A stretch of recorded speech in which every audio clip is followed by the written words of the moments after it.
I'd like to reconvene open session of the Board of Education regular board meeting of April 23rd. If we can start with the Pledge of Allegiance, and we have our River City Junior ROTC. Color.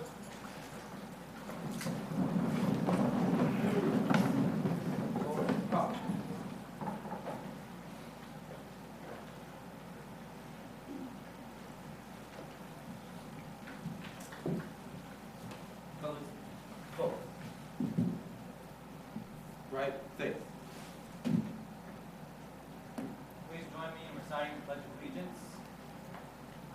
I pledge allegiance to the flag of the United States of America and to the republic for which it stands, one nation, under God, indivisible, with liberty and justice for all. Carry. Colors. Colors turn. Forward, up. Hold. Colors turn.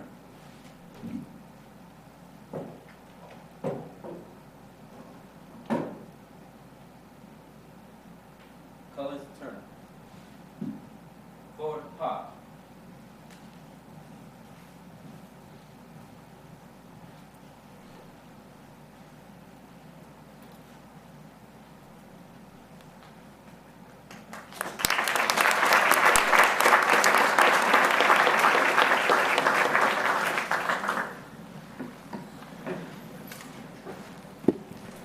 The announcements of action taken in closed session. Closed session item number 1, Government Code Section 54956.8, conference with real property negotiators. APN 014-580-00-10, information was received. Government Code Section 54957, Public Employment Superintendent Search. We will be going back into closed session to review the 34 applications we've received. Communications and celebrations. Dr. Gillian? None at this time, thank you.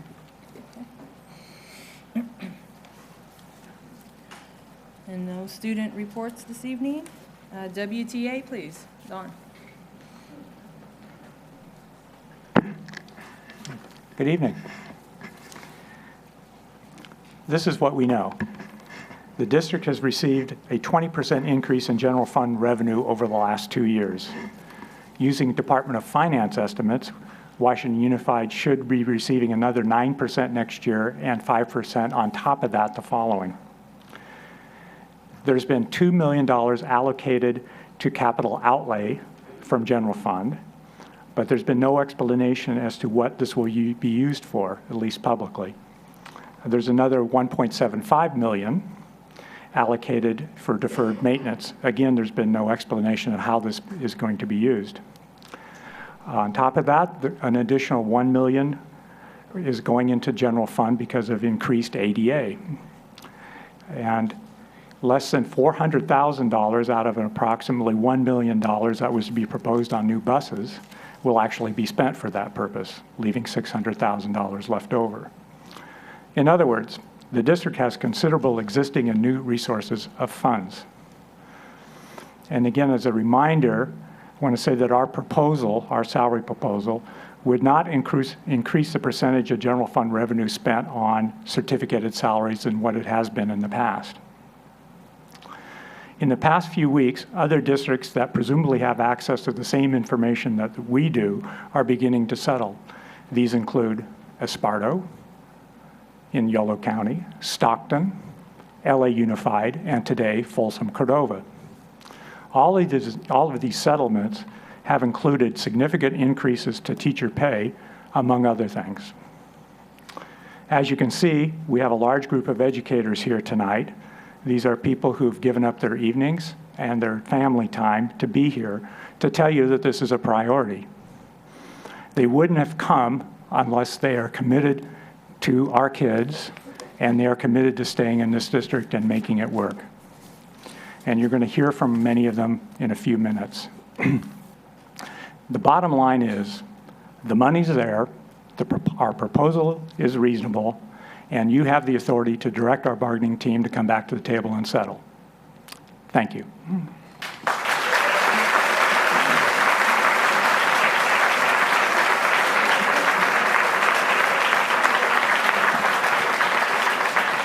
CSEA, Deborah. Good evening.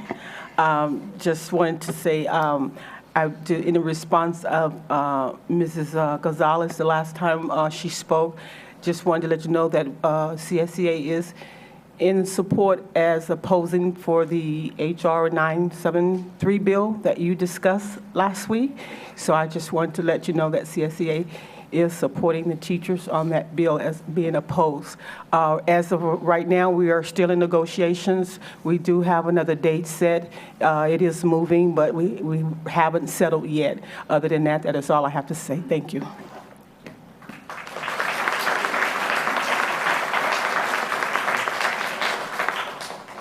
We're to public comments. At this time, I'll read our disclaimer. At this time, members of the public may address the board on topics that are under the jurisdiction of the board and are not on the agenda, although the board by law may not take action at this meeting. Education Code 3514535. The board may limit the total time for public input on any topic to 20 minutes unless it chooses to waive the limit for a particular item. Individual speakers may be limited to 3 minutes to comment on any topic. Public comments consisting of individual charges, complaints, or derogatory remarks about any district employee are requested to be submitted in writing to the administration in accordance with the district's complaint procedure. And we will be sticking to 20 minutes on one topic, so if there's items that are being repeated or you'd like to give up your time, please let us know, but we have a big agenda tonight, so we will be sticking to the 20 minutes. I do have Andrea Shepard. Andrea Shepard.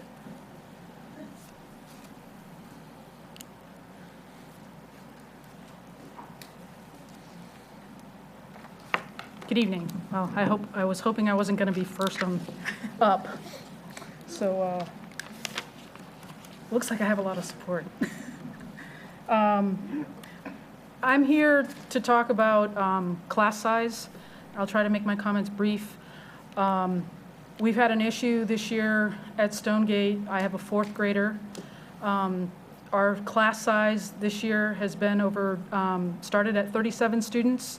I think maybe got down to 35 or 36 at one point. I think we're back to 37 in the classroom, which is well above the cutoff for that age group or grade.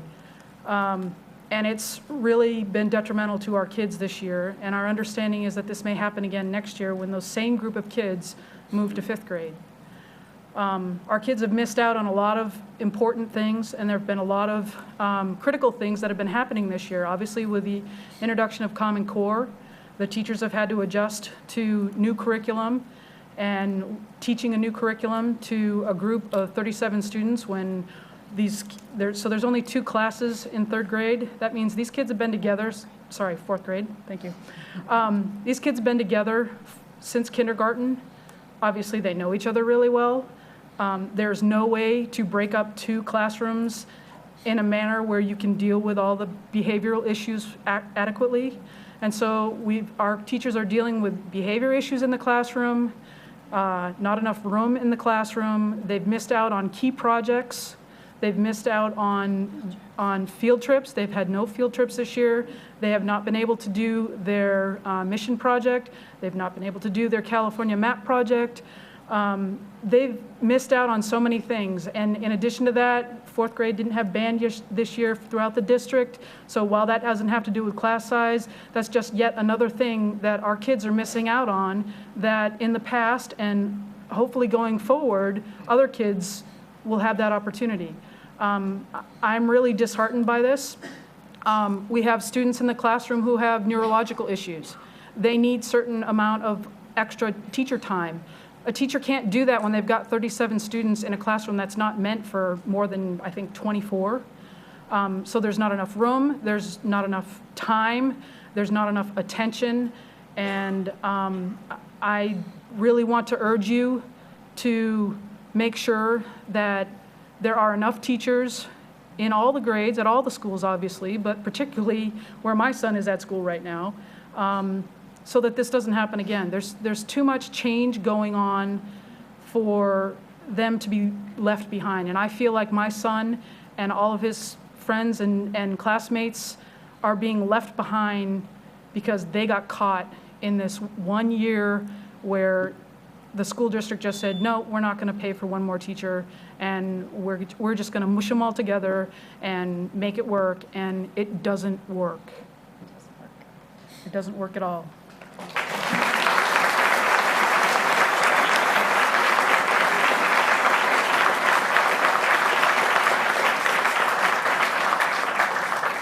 Cheryl Castorina.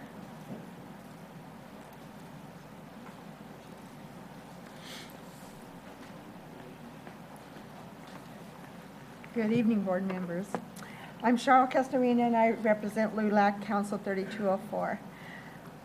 At your last meeting of March 26th, Dr. Dayton Gillian announced at the meeting that on April 23rd, that the Bright Park project would be on the agenda. And at this time, they would give us an update on how the negotiations between the city and the school district were progressing.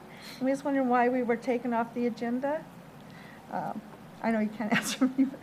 Walt Disney and Kaboom project for the playground was fast-tracked through the school district and the city of West Sacramento to make it happen. I only wish that some of the fast-tracking could be done to reach some kind of agreement amongst the two entities to ensure that Bright Park as a whole can receive the much-needed improvements.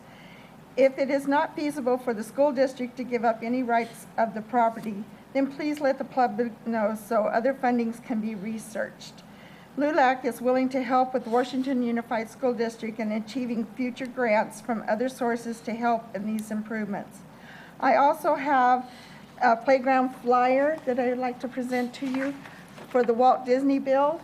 And what I did is I put the little tags on the end, and I took them over to the library today because there's a whole lot of people that are not computer literate or have access to computers that want to volunteer. So the library has volunteered. If anyone wants help with this, they will help them sign up. The only issue that I've come up against on this whole signing up by email is you have to have an email account.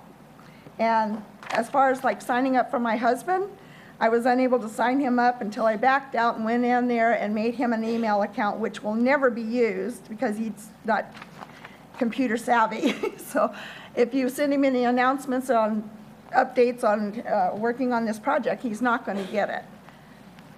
Thank you.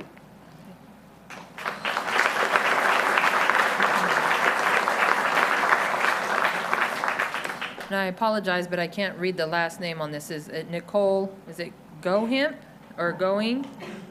Sorry, I can't read the last name. My apologies for the horrible handwriting. Nicole Gehring. Good evening, President CRUZ and members of the Washington Unified School District Board. My name is Nicole Gehring. I'm the Government Affairs Director for the Associated Builders and Contractors Northern California chapter.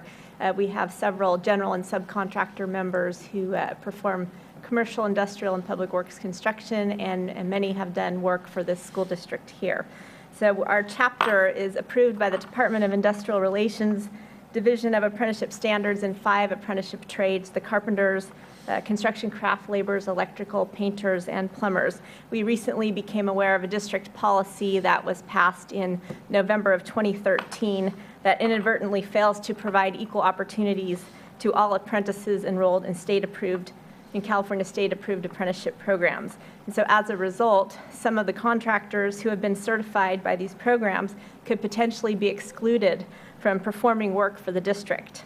And then the men, women, and veterans who are part of these unilateral apprenticeship committees, programs, they're excluded from the opportunity to work here and gain invaluable on-the-job training experience that provides stability for their families, their community. So we understand that this may be an oversight of the board, and we encourage a review of your current policy to ensure that all apprentices enrolled in all state-approved programs can have the opportunity to work on these projects in their community, which they live and work. So we spoke with the chief of the Division of State Apprenticeship Standards today, Chief Diane Ravnick, and she would be willing to submit a letter to you explaining that all of the programs that are state-approved programs for apprenticeship in the state of California.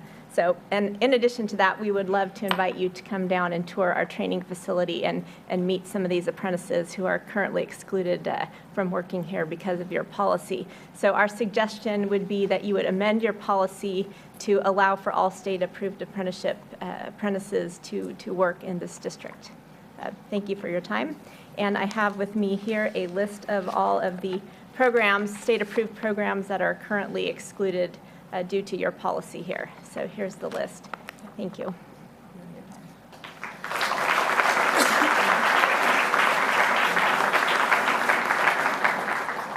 Richard Markson.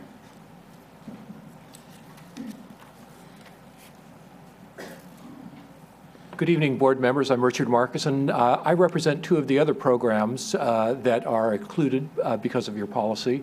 I represent the Western Electrical Contractors Association.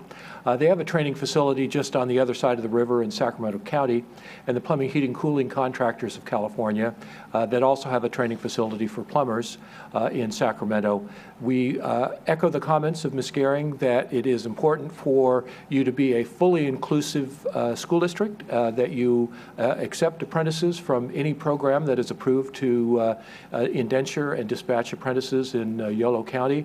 And we look forward to working with your staff and with you to come up with a policy that is truly non-discriminatory and gives all programs an opportunity and contractors to use apprentices. In fact, there is a requirement in California Code of Regulations that a contractor must request apprentices from any program that is authorized to dispatch in the county of origin. And your policy inadvertently prohibits that from occurring, which could conceivably present a conflict for a contractor because they would be precluded from requesting apprentices from approved programs. Like I said, we look forward to working with you to resolve the difference and get a fully inclusive policy adopted by this board. Thank you very much.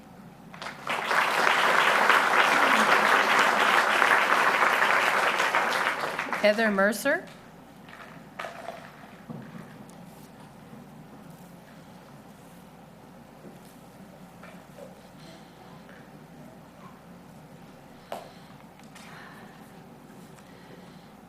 I'm Heather Mercer. My husband and I have two daughters who attend Bridgeway Island Elementary School. Members of the board, it has been brought to our attention that an impasse has been reached in negotiating teachers' contracts in the Washington Unified School District. This is, in our opinion, a very dangerous circumstance for our school district to be in. We've been incredibly fortunate at Bridgeway over the past 9 years. Our daughters have had teachers who clearly love what they do and are dedicated to instilling a love of learning in their students. It is not by luck alone that we've been so fortunate. Our principal, Grace Chin, has a gift for hiring motivated, passionate teachers who work as a cohesive team at Bridgeway. Her ability to do that, however, will be considerably hampered by neighboring school districts offering more competitive pay. That impact is imminent. Ms. Chin will soon be faced with the reality that some of Bridgeway's excellent teachers will be offered similar positions in nearby districts for higher pay. The ability to attract qualified candidates to fill those vacancies will also be reduced by the lure of more competitive pay elsewhere. Every day that contract negotiations remain at a standstill, more teachers at Bridgeway and our other local schools are giving serious consideration to leaving Washington Unified to ensure a more secure income. In our estimation, teaching is the most important job there is. It's truly a higher calling. As a society, we completely undervalue teachers and the impact their work has on the future, when in fact they are instilling lifelong lessons, skills, and invoking inspiration in the next generation. What could be more valuable than the investment they are dedicated to making in our future on a daily basis? We greatly appreciate that Washington Unified has a strong commitment to providing high-quality educational services in our schools. This was made clear to us through the budget crisis when our girls were little, as great efforts were made in this district to maintain the 20-to-1 student-to-teacher ratio in the lower grades. We understand that budget implications continue to be a struggle, but the district's budget cannot be balanced on the backs of our teachers. Reaching an agreement on contract terms is as vitally important for schools of Washington Unified to continue recruiting and retaining talented and devoted teachers as it is to ensuring our teachers make a reasonable living and have the ability to sustain their own households. This contract negotiation process is an opportunity for the district to demonstrate to faculty that they are indeed valued, to dig deep and make a concerted effort to ensure the best possible benefit is provided both to our teachers and the students they are dedicated to teaching. We respectfully request that Washington Unified School District continue to reflect its strong commitment to high-quality education and show its teachers the same level of support and commitment to excellence that they so willingly demonstrate in their classrooms daily by reaching an agreement on contract terms as soon as possible. Thank you for your time.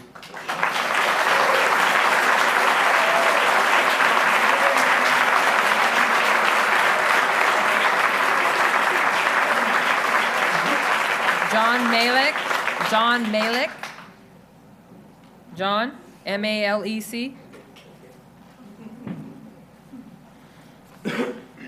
Hello, my name is John Malik, a longtime resident of West Sacramento. I don't have a child in school right now, but I have a son who teaches at West Sac. So I'm here to encourage you and ask you to go ahead and work with the teachers and get the contract approved to give them better pay so that you can actively attract, retain, and sustain the kind of teachers that are needed for West Sacramento.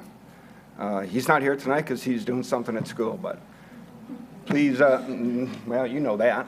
I'm not telling these guys anything different, so please, all due consideration, please give them what they need. Thank you.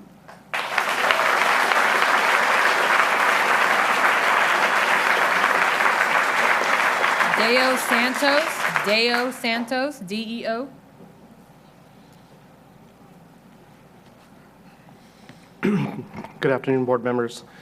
My name is Deo Santos. My son, Mateo, is a kindergartner at Bridgeway Island Elementary School. I'm here to pledge support for the teachers advocating for a pay raise and a comparable benefit package for the teachers. I want to thank you for this opportunity to speak tonight. As a parent, I truly believe that we should have roots in the West Sacramento community. Our commitment includes supporting the teachers in our city.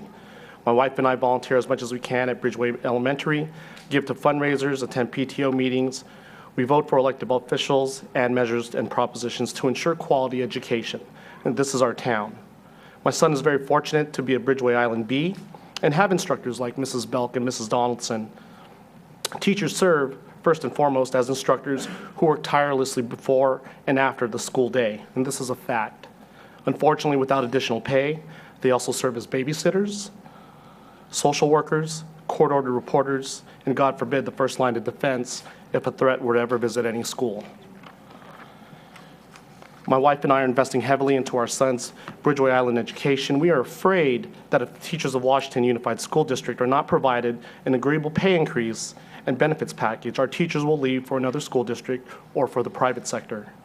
Our concern is that our son and his classmates could be assigned to a newly accredited teacher that may stunt his learning potential. With the introduction of Common Core, Washington Unified School District will need all of its experienced teachers to implement the new national standard of learning. As a parent and a resident, it is a possibility our community will see a revolving door effect of experienced teachers leaving and less experienced teachers replacing them. Without quality benefits package and a comparable salary, it's deemed a certainty. Since moving here in 1997, I see the mayor's vision of West Sacramento come to fruition. Raley Field, new homes, a community college, retail stores have all made West Sacramento a gem of the Sacramento Valley. West Sacramento cannot truly say it's arrived as a metropolitan city if we fail to invest in our students, our schools, and most of all, our teachers. I hope you will consider what I've had to say tonight and approve a pay raise for the teachers of the Washington Unified School District. Again, thank you for the opportunity to speak.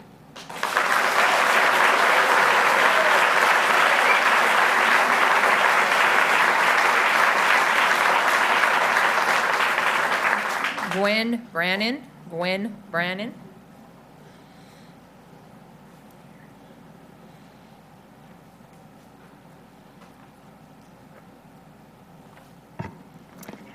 Good evening, everyone. My name is Gwen Brannon. I'm from Riverbank Elementary School. I wrote a statement I'd like to read to you because I'm better with writing than speaking, to be honest. So here we go. Work hard and try your best. My teachers told me this when I was in school, and I embraced it. I worked hard. I tried my best. I graduated high school and college, and I started teaching when I was 22 years old. I worked in a small town. I was the only bilingual teacher, and I taught a split grade class, filled with the other teachers' castaway students, students living lives of neglect, abuse, and little confidence. I worked hard. I tried my best. I loved those students. We all learned a lot that year. I worked in that community for 12 years, teaching farm workers' children, children whose parents wanted the best for their children, an education many of them never had the opportunity to receive. I started my career in Washington Unified in 2003. The principal who interviewed me asked me, "How far along are you in your Saving the World complex?" He said I would need to hold on tightly to this idea to work successfully at his school. I was hired to work at that school. It was Westfield Village Elementary. My students and I worked hard and tried our best, and every one of them grew each year into better, smarter, kinder people. But the state test told them they were failures. The state told my colleagues and I we were failures. Our school was restructured, but we knew we were not failures, not in the most important things, the things we all want for our children. We gave our students a safe place to work, taught them how to treat each other with respect and enjoy learning. We listened to their suffering, brought in CPS when necessary, and yes, we even managed to improve their reading, writing, and math skills. Each year during my probationary tenure in this district, I was pink-slipped, warned I might not have a job the next year. I also started on year 8 of the salary schedule instead of the 12 I had worked for, making my job in West Sacramento a pay reduction, while all my cost of living went up compared to where I used to live. So I was a failure, I was not needed as an employee, and I was not able to support my family financially. At least, those were the messages I could have taken to heart if I was not such a positive person. I worked hard, I tried my best.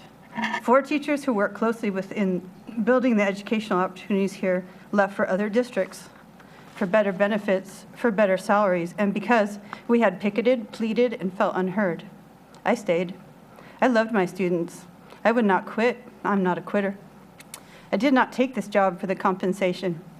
I taught at Alice Norman, and I continued teaching at Riverbank Elementary. In 2009, my wife needed surgery to remove a brain tumor.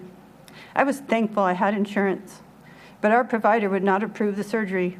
We had to finance it on our own. After years of fighting back with paperwork, we were able to be reimbursed since the provider was wrong not to help us. The illness continues. No amount of insurance seems enough to stop it. I'm almost done. Consequently, I'm the only income in our household. My teacher's salary is not enough, so I have other jobs. I tutor in the evenings. I score tests online for 4-hour shifts. I do whatever I can to make enough. I work really hard. I work long hours. I also teach. It's what I do. I've been teaching for 23 years. That is why I'm here wearing this green shirt and standing with my colleagues. We all have a story and we all have challenges. Mine's just one story. We love our job. We love our students. We try our best and we work hard. We just need enough to make a living. That is what we were asking for and why I chose to speak to you tonight. Thank you.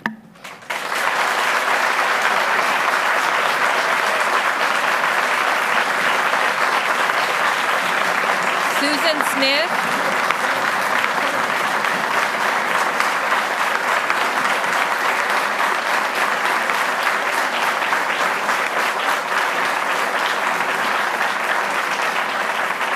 Susan Smith.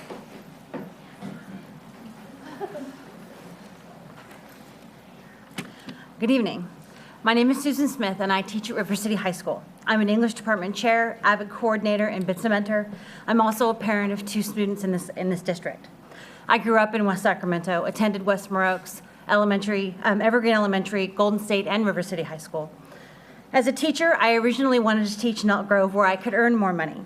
It didn't take me long into my student teaching to realize I wanted to come here and teach in the Washington Unified where I'm part of the community, where I understand the students and the parents, where I can positively influence the community that I love and appreciate.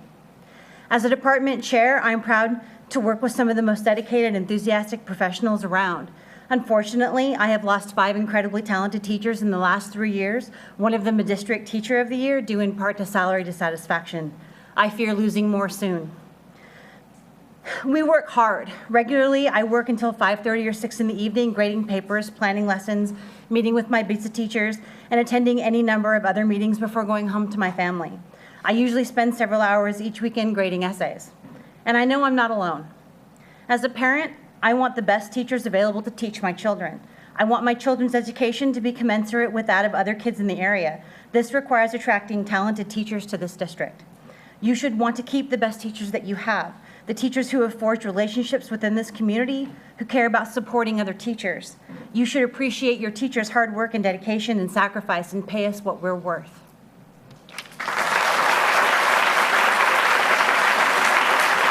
Tim O'Donnell. Tim O'Donnell. Tim O'Donnell. Tim O'Donnell.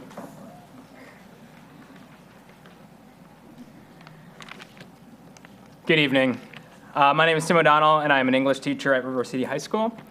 And like most people in this room, I got into teaching for one reason: the money.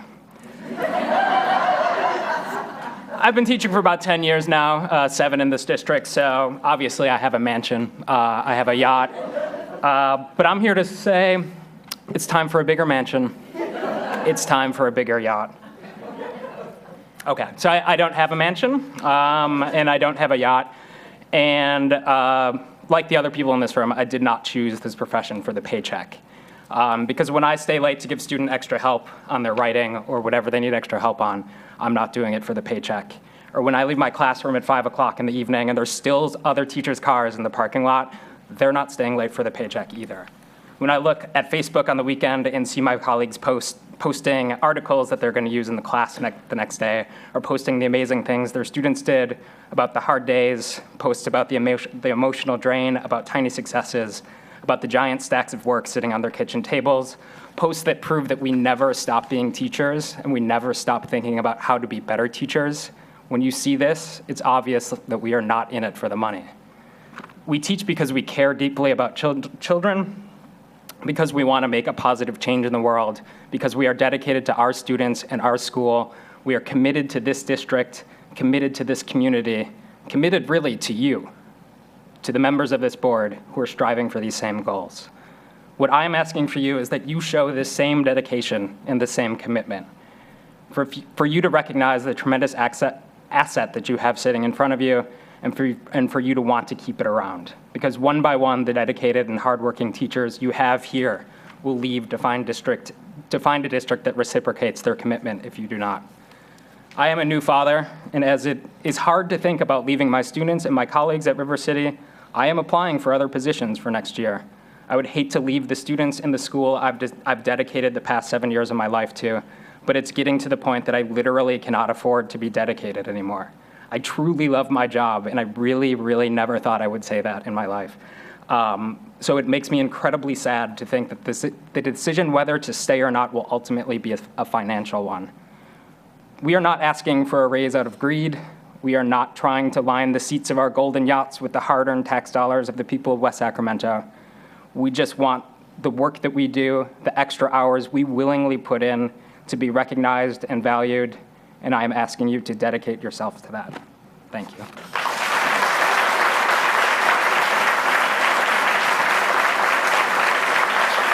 Andrew Tate. Andrew Tate.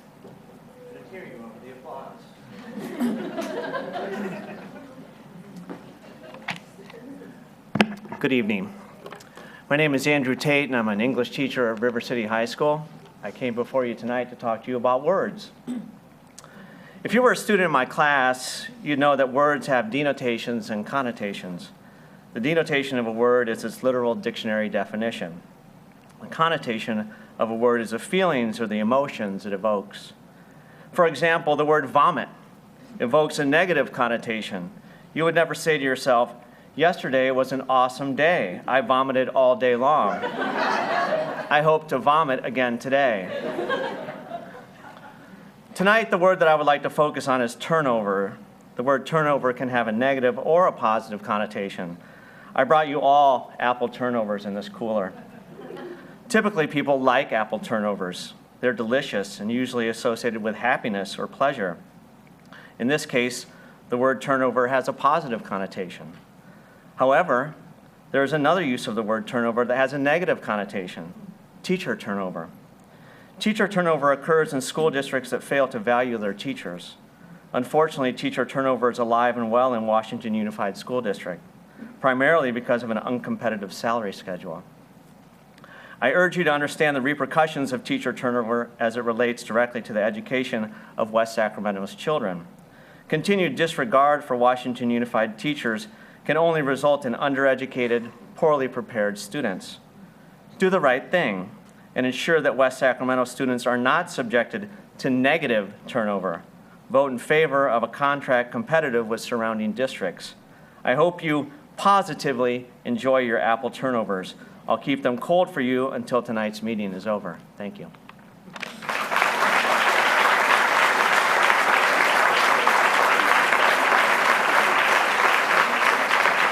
Jennifer De La Cruz. Jennifer De La Cruz. Hi. I teach at River City also. I have been here for 12 years. I came here right after I graduated from UC Davis. I teach biology, physiology, and one of the Project Lead the Way classes, the fourth course, which is called Biomedical Innovations. I love teaching. I love my students. And I'm going to quote Vince Bertram here for a bit. He's the CEO of Project Lead the Way, which, if you don't know, is a nonprofit organization dedicated to STEM curriculum and teacher training. And he says, to provide the highest quality education, we must attract the highest quality teachers. This is perhaps most important in the areas of science, technology, engineering, and math, or the STEM subjects. For students to be prepared for the future workforce, they need great teachers. To recruit great teachers, we must change the narrative about teaching. We find the resources for what we believe is important, like $1.7 billion annually for testing, but we cannot test our students to excellence. Instead, we have to inspire them, and this begins with great teachers. Another major change is rejecting the status quo by significantly increasing teacher compensation. In January, Business Insider released a list of jobs with the lowest starting salary. 6 of the 15 occupations were teachers. We cannot offer beginning teachers $35,000, followed by several years of low incremental wage increases, and expect to attract and retain our best and brightest students. Yes, many who teach do not choose the profession for the money, but there are a lot of people who do not go into teaching because of the poor earning potential. In STEM, salary is a major barrier to entry. College graduates with degrees in STEM are in high demand, not just in teaching, but in the broader workforce. K-12 education is competing with companies for these graduates. At $35,000 a year, schools are approximately 60% below the average market salary for computer programmers and software engineers. We must increase compensation in general and pay more for professionals in high-demand subjects. We cannot compete for great talent by refusing to compete financially. And this is just me talking. So as a STEM teacher, I usually get guest speakers to come into my classroom. And every time I do, I think, wow, that sounds like a lot of fun. I wish I had done that. I could be making a lot more money and working less. In fact, about 6 years ago, I was so disgruntled with the profession that I started taking the prerequisites for nursing. And I was gonna go to nursing school, but then I got pregnant and my husband got laid off. And I had to focus on teaching, which I do love, I do. And I love my students. They're great most of the time. But it's hard. It's hard to be a teacher and work, like everyone has said, so much in the evening and on the weekends and be a mom of 3.5. So teachers do some of the most important work. We're educating the next generation, and we want them to be the best. But to be our best, we want to feel compensated for our time and our effort. Thank you.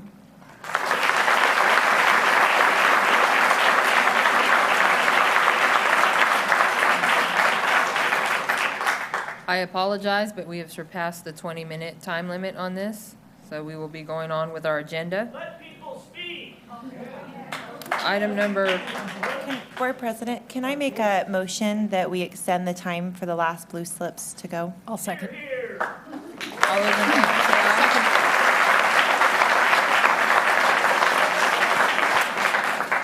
aye. Aye. Aye. Aye. Aye. Michael Buse, B-E-U-S.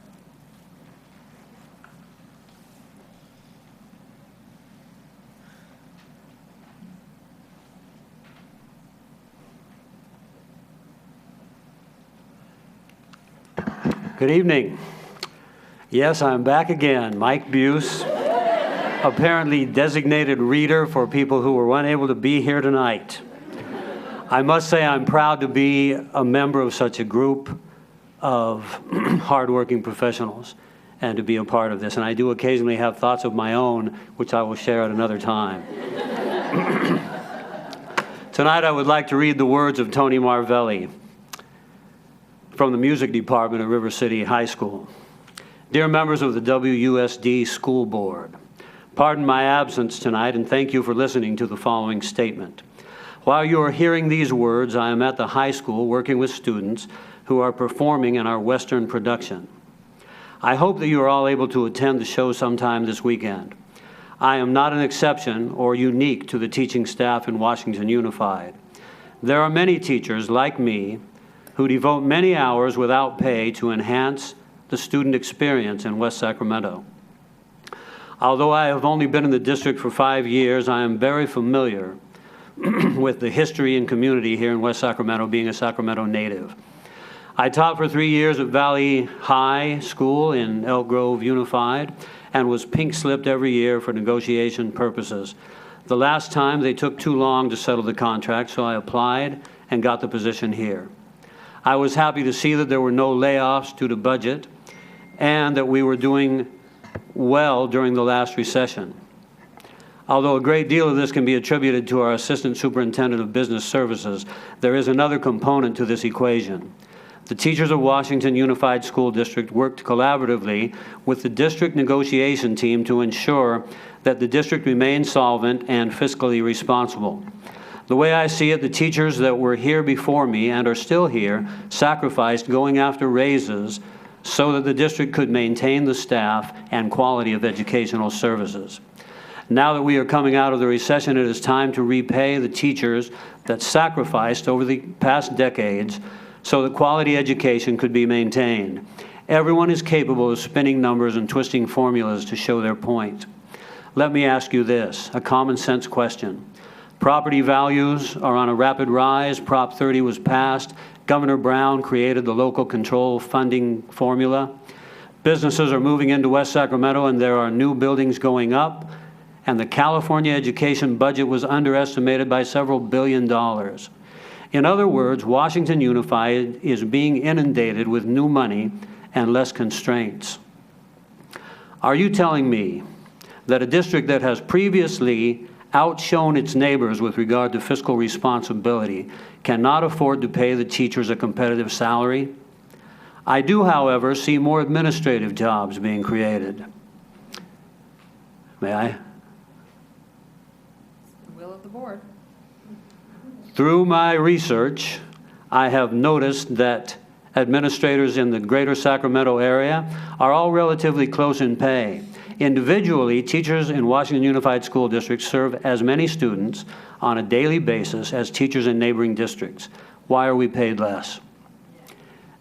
Administrators in Washington Unified School District manage significantly fewer students and staff than neighboring districts. Why are their salaries competitive? It appears that Washington Unified School District administrators, in spite of their transient nature, are valued more than teachers. How does this philosophy help the students and the community of West Sacramento? Thank you, Tony Marvelli.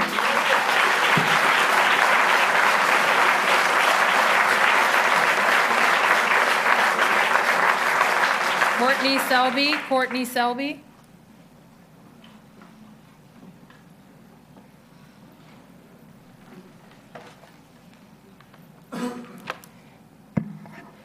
Good evening.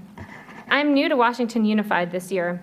I worked for 11 years in the Fairfield-Sassoon Unified School District. I'm a Spanish-speaking math teacher here at River City High School. I hold a math degree, and I carry with me over a decade of experience teaching all levels of mathematics. Sounds like a teacher you'd like to keep in the district, right? You would hope. But the reality is you're likely to lose me. I interviewed last week with Natomas Unified. I checked out their salary schedule. I'll be making $20,000 a year more if I switch. Keep in mind, this is partly because in this district, we're not valuing teachers with experience.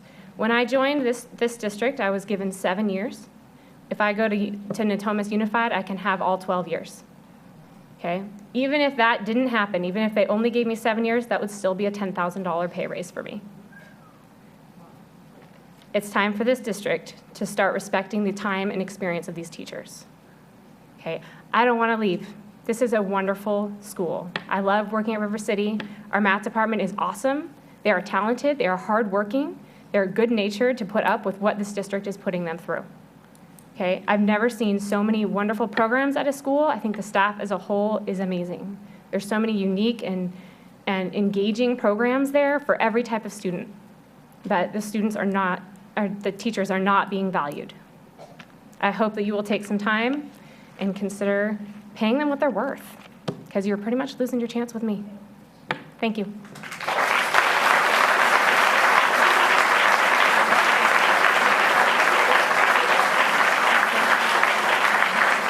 Felicia Weatherly. Felicia.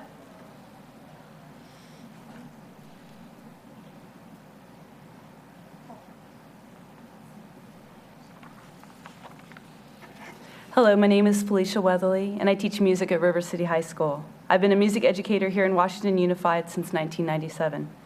When I came to River City High School, the music program consisted of 3 music classes: choir, madrigals, and band. I spent 2 years teaching typing on actual typewriters the first year, and 2 more teaching psychology before the program grew to a full-time music position. With much hard work, the River City High School music department has grown to 4 full-time positions, with 3 of those teachers teaching prep period buyouts next year to accommodate the program. Our program boasts a trad jazz band, the Syncopating Sea Monkeys, jazz combo, big band, marching band, symphonic band, wind ensemble, drum line, beginning band, orchestra, choir, and advanced vocal ensemble. In addition to these performing classes, we also teach piano 1 and 2, guitar 1 and 2, and digital music. We are thriving and have outgrown the art building, which is why the guitar room is housed in the math department. I'm very proud of our accomplishments in our team. And to make this happen, we all work a great deal outside of the contractual workday. The choir, Ave, Symphonic Band, and Wind Ensemble are going to Golden Empire Music Festival May 2nd. Linda Chrisman is proposing a grade 5 through 8 choir after-school program for next year. Both Scott McGlosson and myself have taught after-school orchestra. Tony Marvelli has provided music at all home football games and both boys and girls basketball games. The jazz groups have attended 5 different jazz festivals, and our Syncopating Sea Monkeys will be performing 6 times Memorial Weekend at the Sacramento Music Festival, which, with other performances, will total 27 performances this year, 10 between now and the end of the school year. And we are certainly not alone. The majority of teachers I know come early and stay late. Uniforms purchased out of a teacher's own money, showing up at 6 a.m. as a regular event to stage amazing labs. We give and give because we want to build exceptional programs. I've given my entire career to this district, and I've done so happily. Whether taking home guitars every weekend to repair and eke the last bit of use out of them, to turning down offers from other districts, I believe in Washington Unified School District, and I believe in West Sacramento. I bought a house here in 2010, and my own sons attend Westmore Oaks. I love our community and our small town feel. I love going to Nugget to pick up dinner and running into multiple former students and parents. But sadly, this feeling is diminishing, and I feel taken advantage of. My fellow teachers and I make much less than our colleagues in surrounding districts. There's a point when it feels insulting that we have reached impasse, that we can no longer even talk about making things fair. I hear whispers of teachers I respect who sincerely cannot afford to take the loss of income required to work here anymore, especially with no end of this conflict in sight. We are told we are respected and appreciated, but the reality of not being able to discuss a fair salary speaks volumes. Thank you.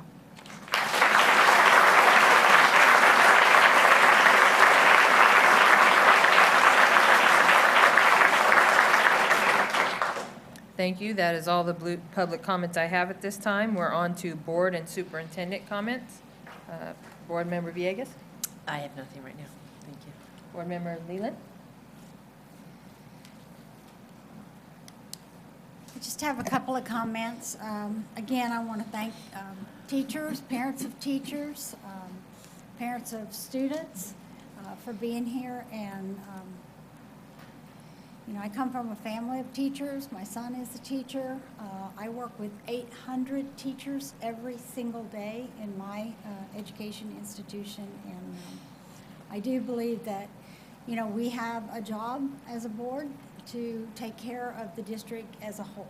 And so I just want to say, as a board member, I hear you, and I also hear other concerns, and I have to balance all that, to be honest.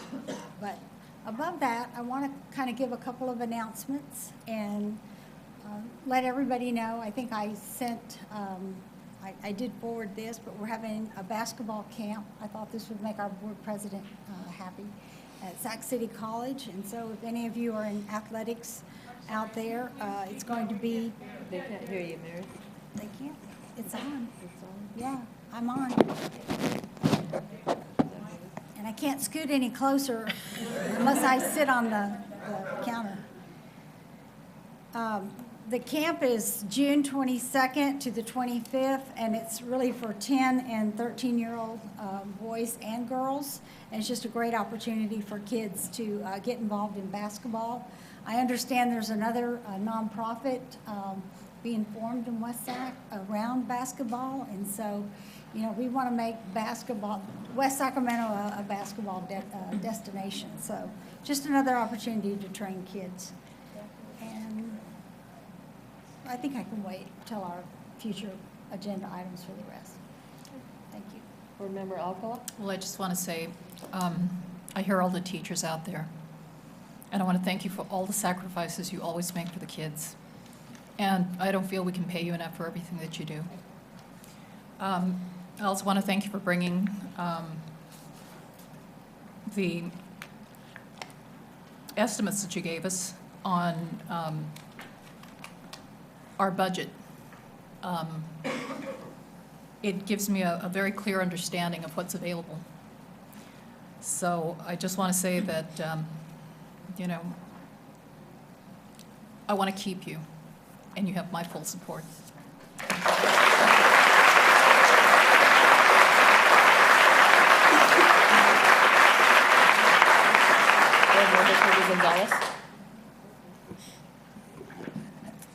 How nice to see families coming out and talking in support of, it was just wonderful to have parents coming out too, and how heartwarming that you're here on behalf of your child's teacher. So thank you for that, and thank you to everybody who's here, and I know who have young children in the audience too, and so thank you for being here. And I went to the Bridgeway Island Masquerade fundraiser this Saturday.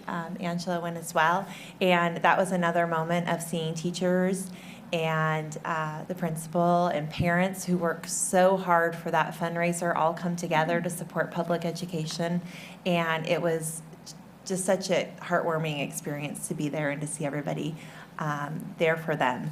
And even see, I've never seen Principal Chin on a dance floor before, and it was a whole new experience. So I appreciated that, and appreciated the teachers who gave up their personal time too to be there for that piece.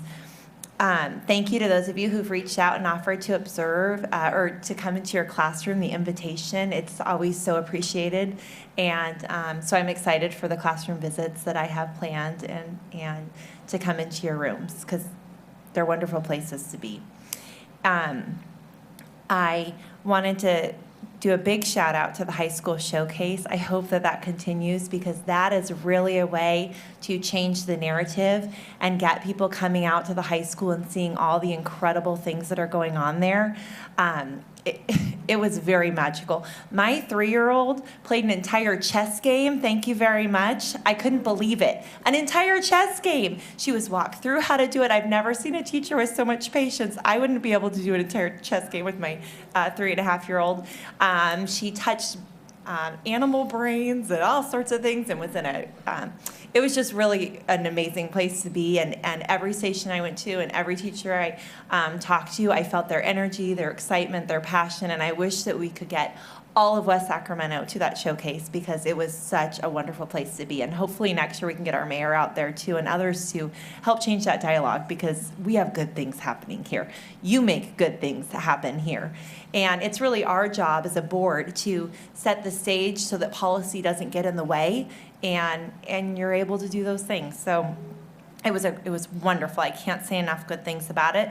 There was an individual at the high school who won a robotics award, and it's in the Midwest. Maybe somebody here knows about it, and he needed some funding to get there. So just something to be aware of, and maybe we can talk about that and how that looks when students need to fundraise to get out there. I also want to do a thank you to Mr. Landsberger. We were out at Stonegate the other day, and again, teachers, parents coming together, wanting to do great things at their school. They're working on a garden, and so I appreciated the Mr. Landsberger and his staff coming out and making some compromises and finding ways to work together. And I'm excited for their garden to become a reality. I had a member of the public ask me about what we're doing for the drought, and I know that there have been things in the past, and that might be a nice piece to get on our website as well. I know that in the past there was some landscaping that was removed, drought-resistant landscaping, so maybe if we can communicate that, or if I could have some of that to share, that would be wonderful as well. And I'm excited for the River Cats game. I know Monica, Jen, you're throwing out the first pitch. That'll be exciting, so I hope you're practicing, and excited to be there. And lastly, I've been asking people as I see job openings in our districts and saying, please apply to Washington Unified. We have some openings. We have great people here. This is a wonderful family. Come join. And they've told me no because it's a pay cut. And so I just want to be aware that we want to have a place where we keep you and where we bring people in to fill the gaps when we have openings. And so thank you for all you do.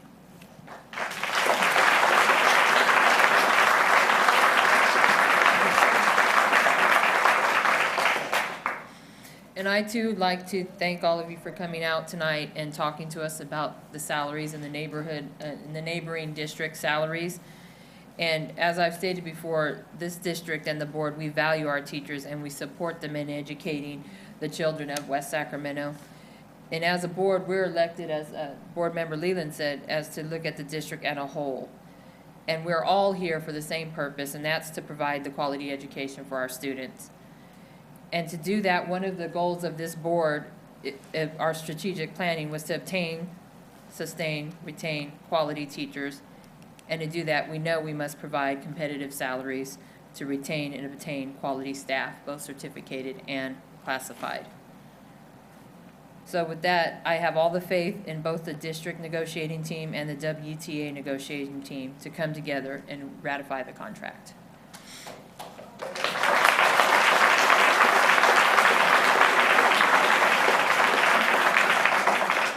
I too attended a lot of events that my fellow board members have, and I attended the showcase, and the most heartwarming thing for me yesterday was walking into the robotics and the computer science lab and having the students attack me and want to show me what they've done, the programs they've done, asked me to order food off the menu they prepared.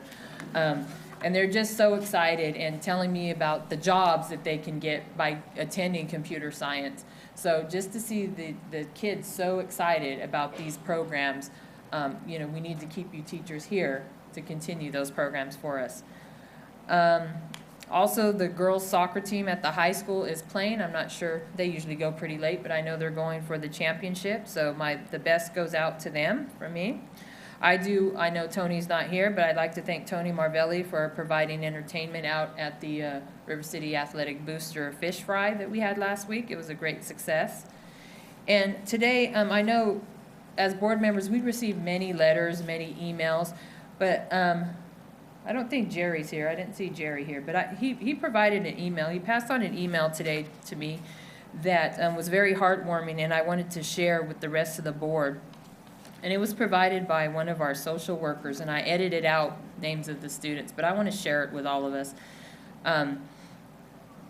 This social worker wanted to share with us a story about a student from Southern California who was in spot on for the services we're able to offer in our district. She received a referral at the high school yesterday for a student who is currently living in a homeless shelter in Woodland. He lives there with his mom and older sister. When she met him, he was feeling extra sick because he hadn't eaten in almost 24 hours.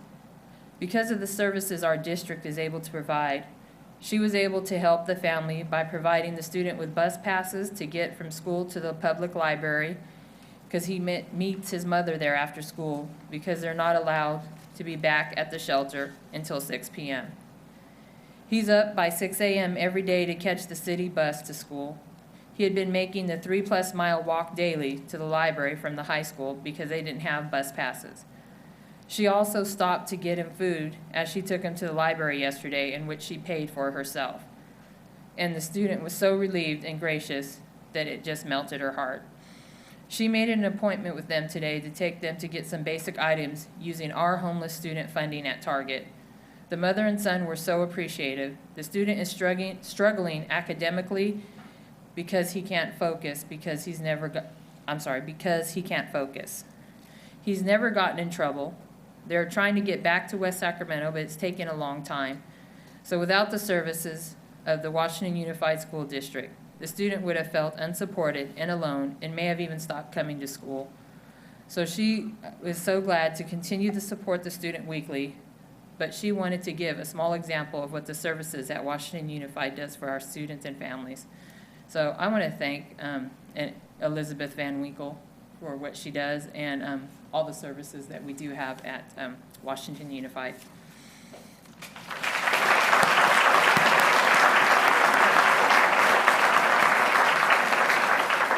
Dr. Gillian, did you have any comments? No comments this evening, thank you. Thank you. Item number M, information discussion item. At this point, we'll probably take a small brief break because I know the room will be cleared. Thank you.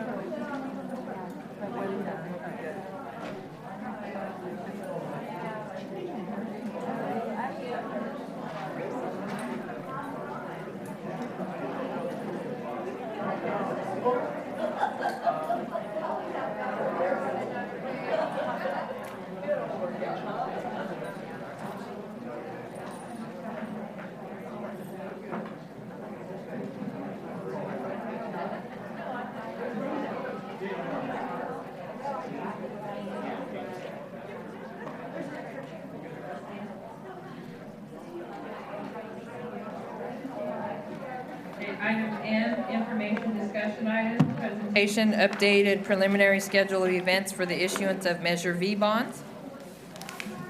Good evening, members of the board. With us tonight is Stacy Ferks from Government Financial Strategy. She's been with us a few times in the past.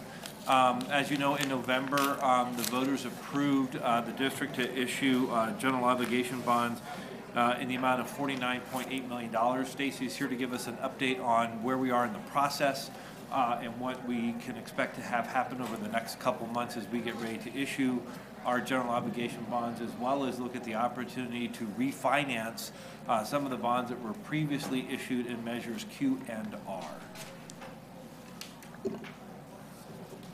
Great, thanks for having me tonight. And I wanted to just share, I have presentations on each of your desks, and I had a number out there for the public as well. And Angela has it so she could upload it to the district's website. So thanks for having me back. I'm excited to share the next steps of Measure V. And this is kind of a follow-on presentation to the presentation I gave on March 12th. I gave a very high-level overview then, and I'll go into more detail. And there's a lot of information in here that I have for reference, because you'll be seeing documents coming soon, and I'll tell you where that is, and I won't necessarily read through every slide, but it will be for reference for you. So tonight's agenda, I'm going to review some of the best practices that the district uses in its bond financing. I'm going to talk about the Series 2015, the first series of Measure V that will be issued, and then the 2 refinancing opportunities that Scott just mentioned, as well as some of the details, and then next steps, and then, like I said, some of the reference. So I just wanted to point out, and the district has a long history of using best practices, and over time, those are shown academically and in lots of research to do better for the taxpayers and the district. And so I just want to point out some of the ones that you have used consistently since we've been hired as financial advisor, I think, in the mid-2000s. So the use of an independent financial advisor, the competitive sale process, which I'll talk a little bit more about today, pursuing refinancings and also including call features into new issuance so you can pursue refinancing, and then selecting bond counsel via competitive process. And these are best practices from the Government Finance Officers Association. In California, we have a lot of school business officials, and you might hear about CASBO, but the Government Finance Officers Association is from all the finance officers from US and Canada, and a lot of best practices that we see nationally and across the board for all types of government agencies. So that's who we look to talk about these best practices. So let's look at the data. This is a little bit more in depth from what we talked about last time. But first, I just wanted to remind you that assessed value change was greater than what we assumed, and that was at 7.71%. That means you've gotten 2 years of assessed value growth, or almost 2 years of assessed value growth in 1 year. And I talked about that last time too, but also interest rates have declined and they're holding low, which is great, and we're hoping that they continue to hold low through all of these numbers of sales we have coming up, including yours. We've had 3 sales in our office in the last 10 days, and we have done quite well compared to our estimates, in part because of interest rates, in part because of the competition. So those two factors come together, and we've remodeled what the bond will look like based on these new, interesting, and good data that you've seen. So I'm going to skip this one. I know you know how bond tax rates are set. I've talked about it now like 6 times in the last 2 years.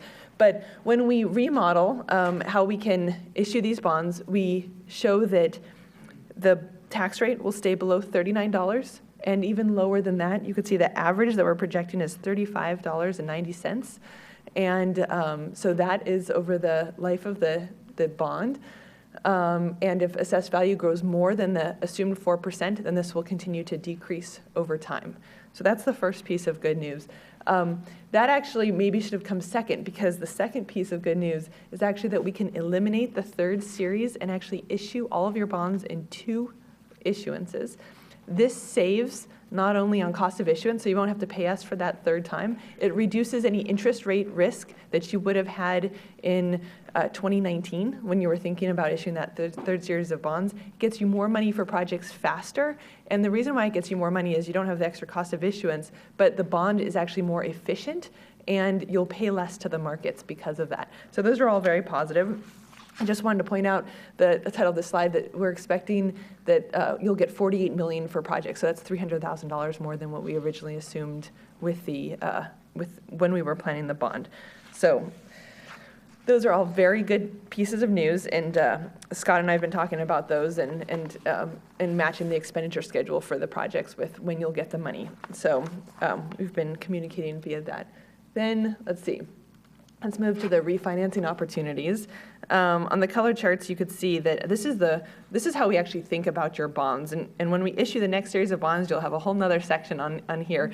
And so it's really small. And one, the data is all here, but this is how we think about your bond portfolio. And what we want, and I think I've probably said this many times, but I think it's worth repeating, is what we want is the opposite of investment portfolio. We want your bond portfolio to shrink over time and have the lowest interest costs. And by putting it all on a dashboard like this, we as finance people can look at it very closely, and we could say, okay, what's coming up? What's next? How are we going to plan to manage this bond portfolio over time? And so when I look at this, we see that there are 2 refinancing opportunities. You could see that the call feature for both of those are August 1st, 2016. That's actually a year from now. So this would be an advance refunding, but there are specific features of these and the timing of issuing these bonds that makes this worthwhile pursuing now and not in 1 year. So the first is here. There's prepayment allowed for both the 2006 and 2007 current interest bonds, and I've highlighted those in green. And you'll notice that they're very short terms that are prepayable. There's less than 8 years left on these bonds. So every year that you wait, especially past that call date, the lower the savings will be.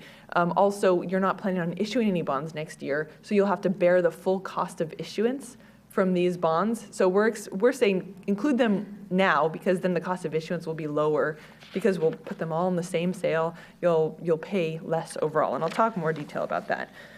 So from there, maybe it's really hard to see. I saw you guys squinting, and I see that it's dark up there. But basically, every year of a bond has a different interest rate, or can have a different interest rate. And so I'll show that graphically on the next page, so you don't have to look at how small it is. But on page 12, you could see the series, the Measure Q, the 2006 bonds, and then the Measure R, the 2007 bonds, are the red and the blue lines. And those are the current interest rates that the district will be paying, or the taxpayers will be paying on those bonds. And you can see the green is our estimated rate for the refinancing. And so in each of those years, the rate is lower, and that translates to a savings. And I just want to point out something, because, I mean, when I was looking at this is amazing. If you look at that one-year rate, we're estimating less than 1% on that one-year rate. I mean, these are really low rates. And so, well, we are expecting rates to go up at some point. The Federal Reserve is talking about that, but right now they have not started to increase, especially those short-term rates are very depressed because of the Federal Reserve policy, and so now is the time to issue the short-term bonds. So that's basically what this picture is looking like. The other thing we do is we don't want to just get savings, we want to see when the right time to issue the bonds are. So on the page 13, we have, we compare the present value of the savings to a threshold. And this threshold is also from Government Finance Officers Association best practices. And that says you should start looking at a refinancing when it's between 3 and 5% of the par amount of the refunded bonds. You can see we've just graphed the two here. One of them, the Measure R bonds are 6.5% and the Measure Q bonds are 4%. We're also saying we should have a lower threshold. We're recommending a 3% threshold, which is on the low end of the Government Finance Officers Association, because of the short term on these bonds and the ability to combine them with this upcoming issuance to save them the money there. So that's a second comparison. So how much? Ultimately, it's actually not a huge amount. These are quite small bonds outstanding, but I'll go through them quickly. So the total projected savings from the Measure R is $245,000. You can see it's a kind of a complicated chart, except that you could actually follow the Series A. We have the bonds that were paid and then the refunding portion, and you'll see we're in the Series B ones, and then the blue hatched line is the refunded portion of that, and then there is a portion of non-callable debt outstanding that will remain there through the life of these bonds. So you can see that area that we're looking at reducing. That translates to 40 cents per $100,000 of assessed value. Like I said, it's a small amount, and I'll talk about these two together once I get through all of these. Measure Q, the projected savings is $120,000, and you could see that projected savings is a very small sliver at the top there. And then the assessed value, the tax levy savings is estimated to be 32 cents per $100,000 of assessed value. So you might say, why are we doing this? It's really small. And that's actually why it makes sense to do now, because it's so small that in the future, lots of cost of issuance might wipe out the savings, a small increase in interest rate, and getting rid of just one of those coupons and reducing that savings between what you're paying now and what exists now is going to reduce that savings. But I will say, putting them together, it's a total projected savings of $365,000. That is taxpayer money that will not have to be paid to Wall Street. And so because of this opportunity to combine them, that's why we're recommending going forward. I felt like there was a lot of information here, so I wanted to put together this proposed bond issuance summary so that you can look at each of these issuance. So we're obviously the 2014 election series, 15 bonds. Those are the new money bonds that will have the money for projects. Then there are two of the refunding bonds. That's the Measure Q and the Measure R, and that would provide taxpayer savings at the same time. So our recommendation is to move forward on all of those. I'm going to pause for a second because that was a lot of information, and I know I want to know if there's any questions on any of those before I get into kind of the mechanics of the bond sale. I have a quick question. Yeah. So you're recommending August 2016 for these. So this graph, when I look at this and I see this is on page 12, the arrows coming down, that doesn't mean that that's when the date would be. Yeah, so actually thank you for that question, because it can be a confusing point. So what happens is these bonds are callable August 2016. So what will happen now is we will sell bonds, and we will sell enough to put all the debt service payments that are needed between now and the 2016 in an escrow account. And when we do that, we have to invest that escrow account in something. And usually what happens is well, I'll just say the federal government does not allow you to earn money on that account more than what is needed just to pay that debt. You can't just have these interest rates there. Too bad. There were many abuses in the past that caused that rule to be in place, as you can possibly imagine. And so we would be selling those bonds, and then what happens on your balance sheet, it actually gets defeased, and you don't have those bonds outstanding because there is an account that will pay all those bonds. And then in 2016, the escrow agent will then pay off all of those bonds as per the agreement. So what happens is, even though you're doing it now, it sits in an account until August 2016, and then we'll pay off those bonds. But you'll have gained the low interest rates now, and the amount of interest that you're not able to get from the federal government is quite small on these because it's a small amount. Does that help explain it a little bit? Yeah.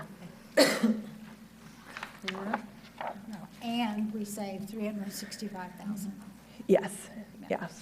And I did look at our estimated cost of issuance, and you could see that when we did our planning on these original bonds here, I'll just say, just so you can see where it is, you can see that there's this other cost in this chart here, and of $150,000. That's what we expect when we issue new money, that it would be $150,000 or lower. The total cost of issuance we're estimating for all these bond sales together is $180,000. So you could see that there's a lot of efficiency there. We're not doubling that. We're actually quite a bit lower. We're only adding that $30,000 on. And that's also because our rate is reduced, the bond counsel rate is reduced, and a lot of their other rates, because you're working with an escrow agent, you have the same fee for both. Oh, I'm going the wrong way now. So this next part, moving forward, is you'll, in the May 14th agenda, you'll have all of the bond sale documents. So you did this last year with the certificate of participation. It will be another large packet. And there are certain things that we want to make sure that are brought to your attention.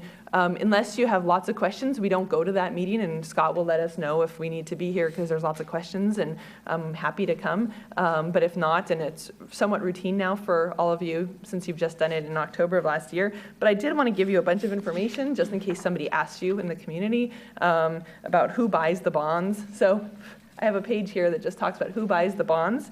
And then the sale methods. I'm just going to skip through these unless you have questions. I don't think I need to read all these words to you, but there are a lot of reference for if a community member comes up and asks you a question, you'll have some information to be able to share. Obtaining actual rates, we choose either between a competitive sale or a negotiated sale, and there are different ways that different districts sell bonds. Washington Unified has a strong history of competitive sales, and we think that's been a huge benefit to your taxpayers. And so the way we choose how to sell bonds is through, again, looking at third-party best practices, and we look here at CDAC, which is the California Investment Advisory Commission, as well as GFOA. And so if you look at the competitive process, these bonds fit into every category that the competitive process recommends. And so that is our recommended method of sale. Not only is it fit into those categories, academic research supports the value of that approach in every study that's ever been published, although it's not necessarily the most common approach in California. And I put in just the strong history of competitive sales for the district. These are the last two general obligation bonds that were sold. These are the two that are the other refunding bonds that were sold a few years ago. You also sold the COPs competitively. And in the results presentation that we're expecting to give in July, we'll do a summary of all of the competitive bidding and what's been happening over the last decade for Washington Unified. So we'll give you kind of a summary for that. I have a slide here on local people buying bonds. If somebody asks you if they could buy a bond, then essentially let us know and we'll share the underwriter name with them. I like to say, though, that you should tell your people that we're going to get the lowest interest rates possible, and that's not their goal in their investment portfolio. So go buy a district's bonds where we're not the financial advisor. So that's my short, but if people do want to invest locally with the bonds, please let us know and we'll pass it on to the winning underwriter. You'll see a large packet with different legal documents, and this is a description of each of those documents and what it tells you. So this is your cheat sheet when you get that 200-page packet next time. This is what you should look at to look at it. One of the ones I want to talk about quickly is the preliminary official statement, and that discloses information to the bond market. So basically, that is required by the Securities and Exchange Commission, and it is supposed to be honest and fair dealing with investors and to disclose the financial condition of the district. Scott has worked very closely with us on these in the past, and you saw one for the COP last year, so that should be somewhat routine, but we do want you to read the preliminary official statement because this is the information that is going publicly about the district to all the investors.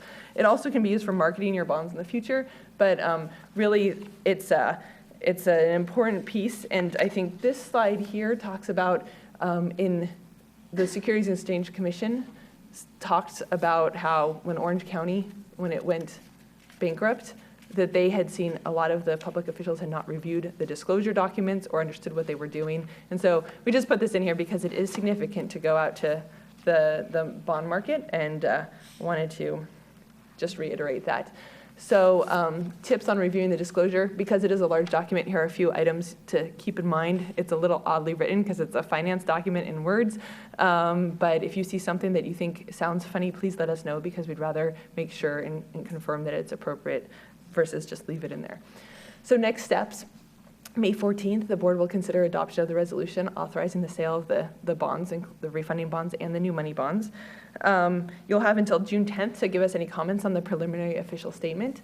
We are tentatively having the bond sale in our offices in Sacramento on June 18th, and the bonds will be closing, proceeds available July 7th, and then we'll be back either July 9th or 23rd. We'll just work with scheduling that to present the results.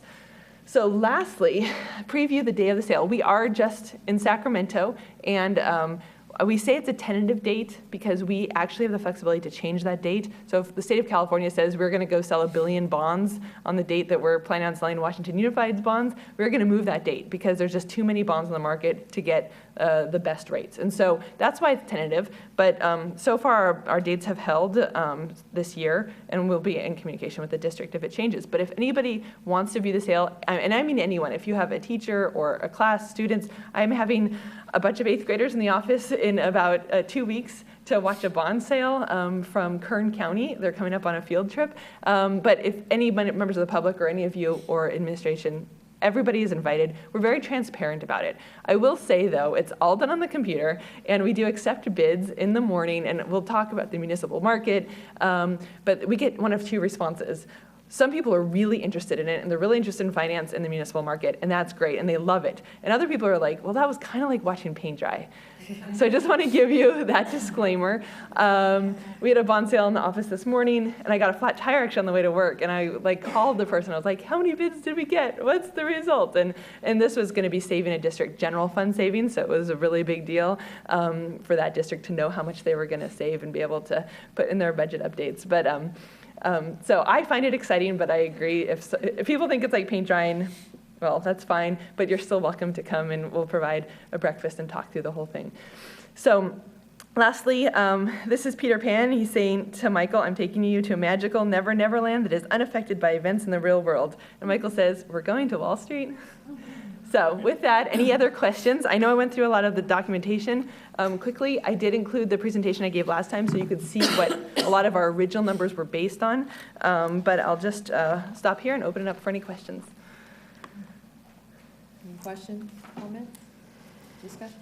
No, as always, I always enjoy your presentations. Each time you make it a little more palatable and understandable, and just think you're doing a great job. And as a district, I think we're on the right track. Thank you. I'd like to echo those comments. Stacy, you do a great job for us, and thank you for explaining the refinance and explaining that for us. I think that made a lot of sense. So thanks again. You're welcome. Yeah, we hope that it's clear and understandable and that you don't leave being really confused. And if you do have a question afterwards, please let Scott know and we'll answer it. Thank you. Yeah, I was just going to say, I've already had members of the public ask me these questions and about purchasing bonds, and so I really, really appreciate that you wrote it in that mindset too, because I certainly didn't know the answers, so Yeah, thank you. Scott was like 41 pages, and I was like, we can file it away and pull it out when. absolutely. And I know, and especially with a bond, the first issuance from a bond like this, the community is excited. You might just run into somebody that asked you a question. I just wanted you to have the resources. It's great. Thank you. Thank you. Action items. N, number 1, to adopt the resolution 1415-22. That item has been pulled from the agenda. Action item number 2, to approve annual declaration of need for certificated teaching 2015-16. Who's that? This is an annual event. Each year, we need to make this qualification or clarification in order to proceed for highly qualified teachers in our hiring practices. It's routine throughout the state. I do have a public comment on that. Linda McMahon.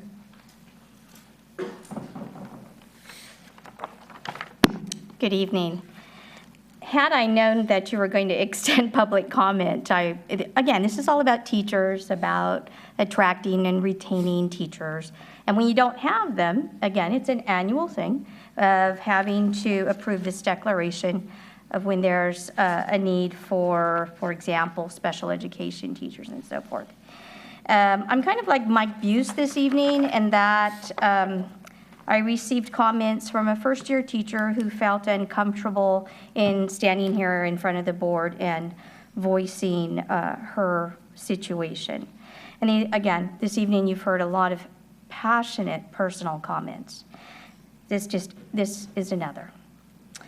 It begins, I've never written a letter like this, so forgive me if I overstep, but I couldn't remain silent under these circumstances. I am new to the school and even more generally to the profession, but I left my job. I consider myself to have been a teacher since I was young, teaching my siblings, then chess with my dad, and archery while involved with Girl Scouting, and later language. I love working with students of all ages, and I think I'm actually even more excited than the students when I see that they finally understand a concept or improve in a skill. And I like it here in Washington Unified. I feel supported by my department, and my administrator gives me great advice toward best methods for teaching, and I love this area.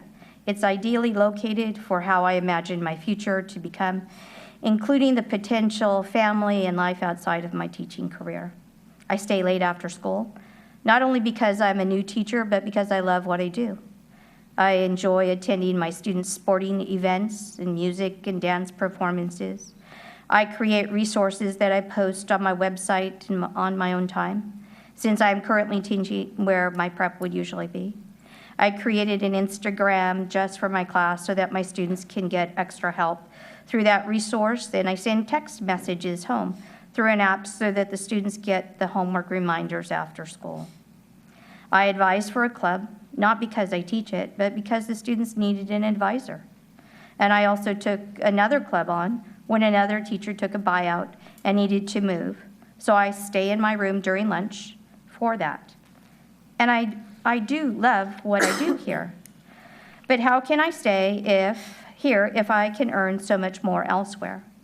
And even if I'm awarded permanent status, which the school isn't known for, will I then simply join the ranks of teachers who have to train other new teachers, since the school is known for being a new teacher factory?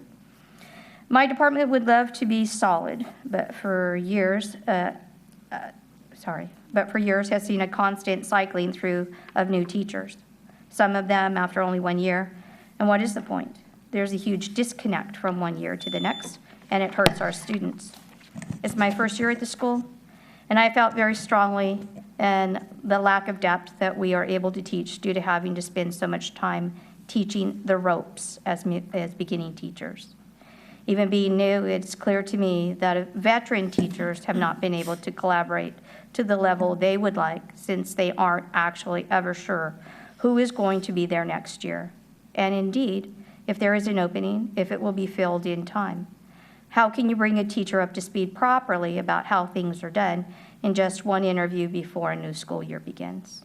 A teacher spends all of their time learning the rules and then struggles to apply proper pedagogy. The same issues exist when a teacher can't be found to teach a class. and the school resorts to substitutes. How is it that our district has such a negative reputation that we can't find teachers to work with our students? The answer is simple. We, the teachers, are undervalued, underpaid, and apparently misunderstood. The fact is, we are only asking to be valued at the same level as surrounding districts who have similar demographics and costs of living. We need to recruit new teachers by offering them a comparable wage so that we can get good people. We need to retain those teachers by putting a stop to the endless cycle of new teachers when they are qualified and succeeding.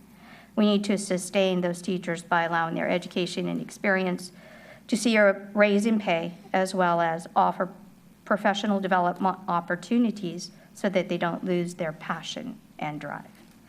The bottom line is that a teacher's reasons to stay in a specific school shouldn't hinge on pay. If a teacher is happy with the classes they teach, the administrators who support them, and their co-workers, they should never have to change jobs because they can't afford to stay. Please help us make our district into a district that's worth coming to, staying at, and supporting for the duration of people's careers. And again, that's a first-year teacher. Passion. I'm concerned about morale. I'm concerned about the district. More and more teachers are, WTA is attempting to Linda. channel energy. I understand. I just need you to wrap it up, that's all. Okay. I don't want to have picket signs. I don't want to have sick outs. I don't want to have work to rule. But we're edging toward that. Please understand that. It's difficult for Dawn and the board of WTA to truly channel that.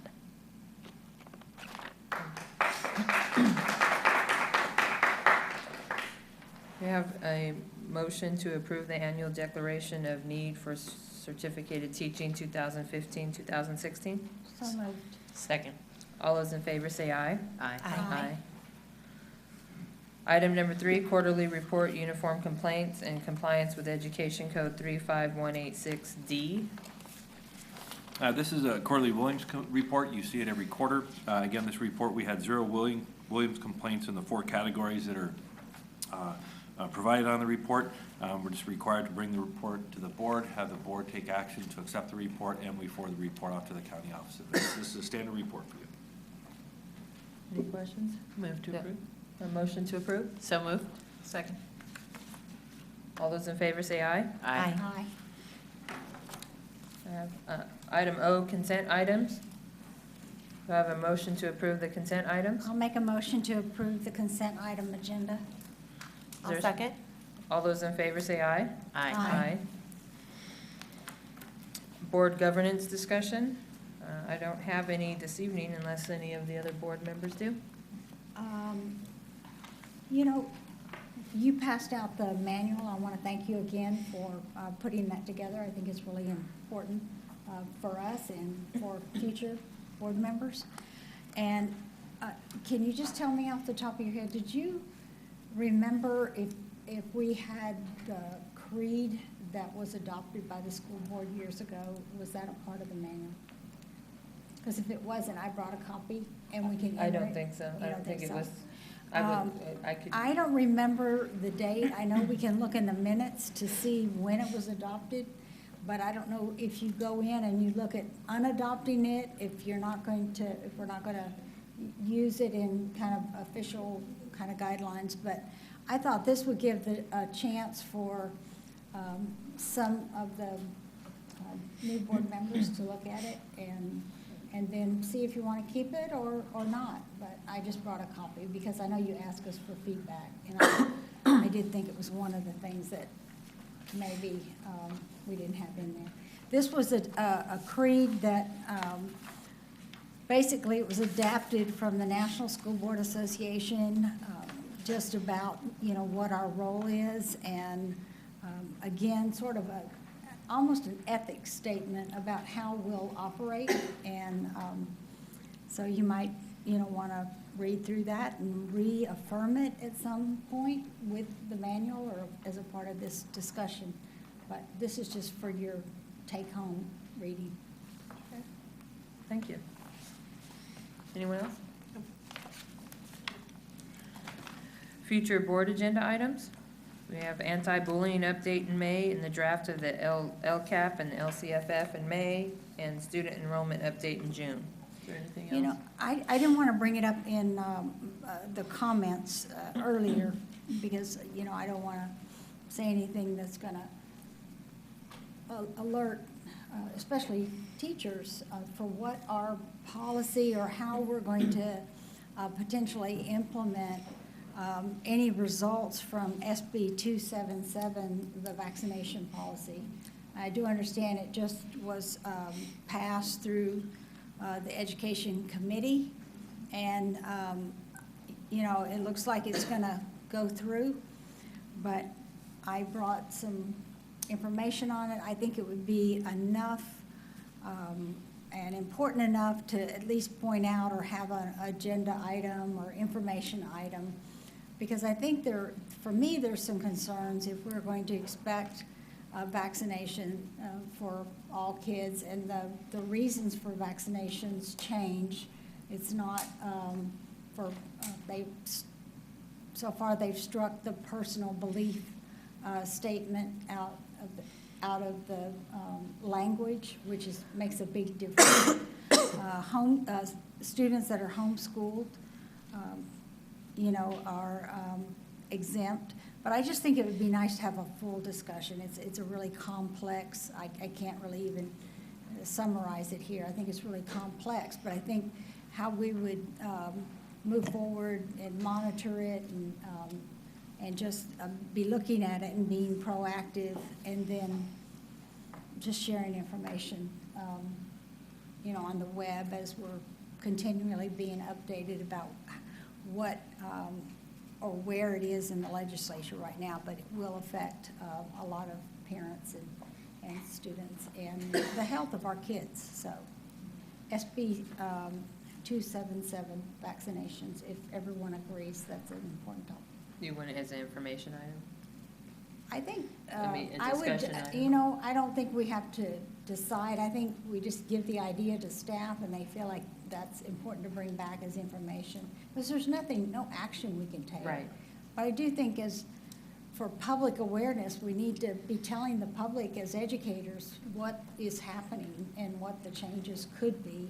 And then when it passes, certainly report out on it. Katie, you probably know a lot more about it. Well, I was just going to say, it has to go to the governor. It has a few more steps before Right. it's finalized. But it's gone and I through the think last committee, which was pretty significant, I guess, yesterday, and then certainly the governor has to sign off. And hopefully CSBA would come out with some statewide policy and give recommendations. And they have been a supporter of it. CTA hasn't come out, though, have they? CSBA. Not yet. No. I didn't think so. It still has to go through the assembly, right?